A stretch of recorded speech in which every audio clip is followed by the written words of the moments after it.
I joined St. Vincent de Paul a little over 19 years ago, and I think it was my very first month that I was with St. Vincent where I met Jim, and shortly after that I met Sandy. And they were both so kind and caring and thoughtful, and I think Jim felt probably a little sorry for me and maybe for St. Vincent de Paul, and he adopted me, and he's been my mentor ever since. I can remember exactly how I sorta, kind of, met Sandy. It was after a Sunday Mass at St. Maria Goretti in August of 1979.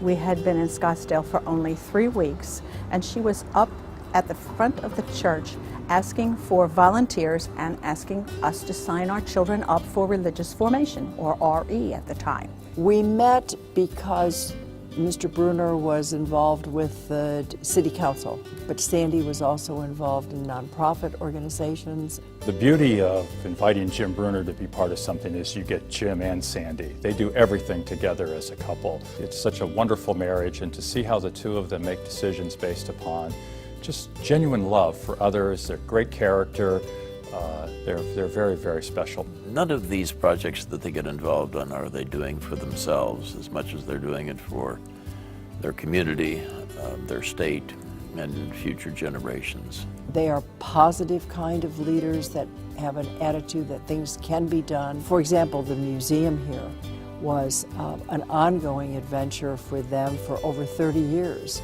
But they were determined it was going to happen, and they kept very close friendships with many of the people who also had the same dream.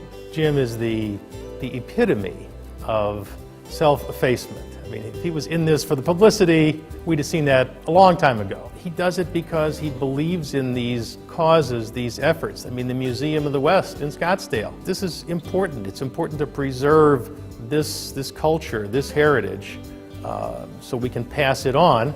And he's the kind of guy who looks around and says, well, guess it's me, and off he goes. I know for a fact that Jim's faith and Sandy's faith is key to who they are as people.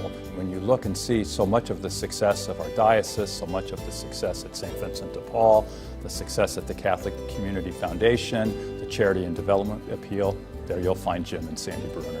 I think Jim and Sandy's faith is the core of their relationship and at the core of their personal lives. I think they live it daily through their example of servant leadership. Each one of them can be called truly a servant leader in the community and in the church. If I were to define Jim and Sandy in one word, I think I'd be tempted to use the word visionary, and I'd also be tempted to use the word leadership, because they're not just involved with things, but they lead things. But I think if I had to pick one word, the word would be service, because Jim's life and Sandy's life, from the moment they wake up till I think the time they fall asleep, is about serving others, serving their community, making Arizona a better place for all people. If I had to choose one word to describe the Bruners, I would choose 2 words. I would choose faith-filled and joy-filled. It has been a privilege to know the both of them, and it is an honor to call them my friends. And my life is much the better for that. Congratulations, Jim and Sandy. I applaud all that you have accomplished for the betterment of the community and for the church. This is an honor that you truly deserve. Both of us want to wish you our congratulations tonight as you're among your friends receiving this award. You simply could not find 2 finer people, a more wonderful couple than Jim and Sandy Bruner, who are honored here this evening at the Crozier dinner. Jim and Sandy, we at Drake University want to congratulate you on being selected for the 2016 Bishop's Crozier Award for Lifetime Leadership and Service. We are very proud of you. Your impact extends beyond the state of Arizona and its people. Indeed, it extends across the country. Jim's service to Drake, his alma mater here in Des Moines, Iowa, is unparalleled. Jim has served in our Board of Trustees for almost 20 years, and he's had a tremendous impact on this institution. Indeed, the Bruners' sharing of their time, talent, and treasure has had an enormous impact on the well-being of our university and its students and its entire community. We simply would not be the same institution without the Bruners. We are delighted that Jim and Sandy are being recognized at tonight's Crozier Gala, and very pleased that I was able to be in attendance to celebrate this achievement with you. Congratulations, and thank you for all that you've done and continue to do for Drake University.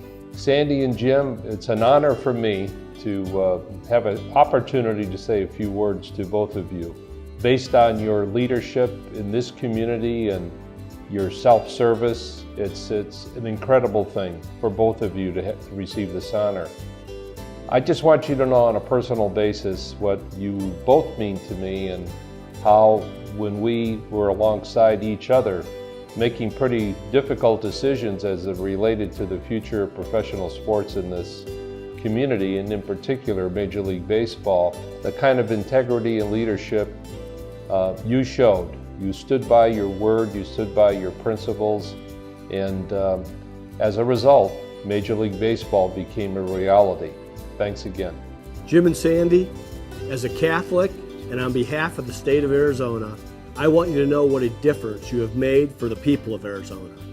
It's remarkable what you have done throughout all of our state to build our business and visibility through the Museum of the West, Chase Field, the Diamondbacks, the Cactus League, and too many other examples to list one by one. Your contributions have enriched our entire state.